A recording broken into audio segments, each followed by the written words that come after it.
સંજેલીમાં ચૈતર વસાવાના સમર્થનમાં ભવ્ય જન સમર્થન પદયાત્રા યોજાઈ।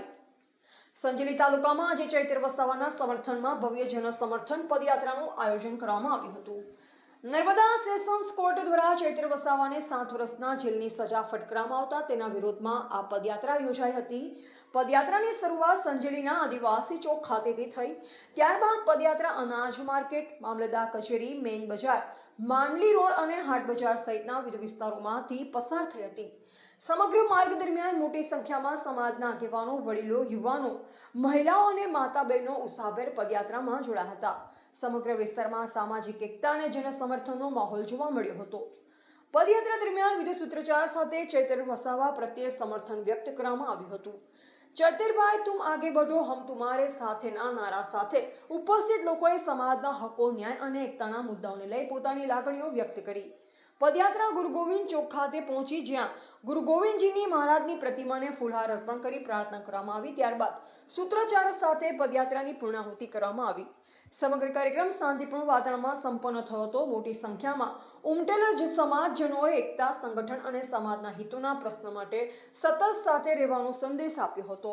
ગુજરાતની ભાજપ સરકાર દ્વારા આદિવાસી ધારાસભ્ય શ્રી ચૈતરભાઈ વસાવાને વારંવાર પ્રશાસનનો ઉપયોગ કરીને પ્રતાડિત કરવામાં આવ્યા। એમના કેટલાય કેસ દાખલ કરવામાં આવ્યા।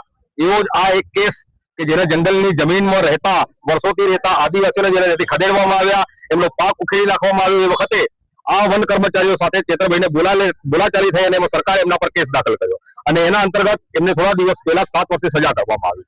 આ ભાજપની સરકાર આદિવાસીઓનો અવાજ દબાવવા માટે, જે આદિવાસીઓનો અવાજ બનતા હોય, એમને વારંવાર હેરાન પરેશાન કરતા હોય છે, એ જ રીતે ચૈતરભાઈને પણ હેરાન કરી અને આદિવાસીઓનો અવાજ દબાવવા માટે અદાલતનો ઉપયોગ કરી અને એમને 7 વર્ષની સજા આપી છે।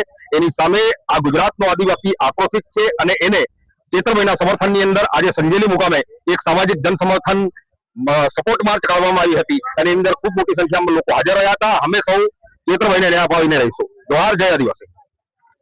આજ રોજ સંજેલી મુકામે આદિવાસી સમાજ સંજેલી તાલુકા દ્વારા અમે ચૈતરભાઈના સમર્થનમાં એક રેલીનું આયોજન કર્યું છે।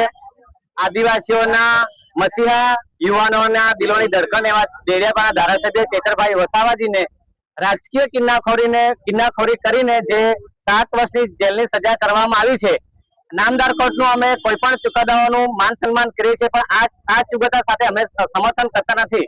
કારણ કે તે દિવસે બીજો પણ ચુકાદો આવે છે, જેમાં પાટીદાર આગેવાનો હાર્દિક પટેલના જે દેશદ્રોહના જે ગુનાઓ થયેલા હતા, એમને અલ્પેશ કથિરિયા એ લોકોને જયારે એમને ક્લીન ચીટ આપવામાં આવે છે, જયારે ચૈતરભાઈને જેલ કરવામાં આવે છે, તો ન્યાય બધા માટે સરખો હોય છે, તો પછી સત્તામાં બેઠેલા નેતાઓ અને વિપક્ષમાં બેઠેલા નેતાઓ માટે કેમ ન્યાય અલગ અલગ? શું સરકાર પાસે, ચાલુ સરકાર પાસે એવું વોશિંગ મશીન છે કે જેની પાસે એમના ખોળામાં જઈને બેસે તો એમના મશીનમાં એમના દાંત ધોવાઈ જાય છે, જ્યારે વિપક્ષમાં બેઠેલા નેતા હોય છે એમને બહુ બધું સહન કરવું પડતું હોય છે। એટલે અમે આ ચુકાદાથી સહમત નથી। આદિવાસીઓ જળ, જમીન અને જંગલનો હક ધરાવે છે।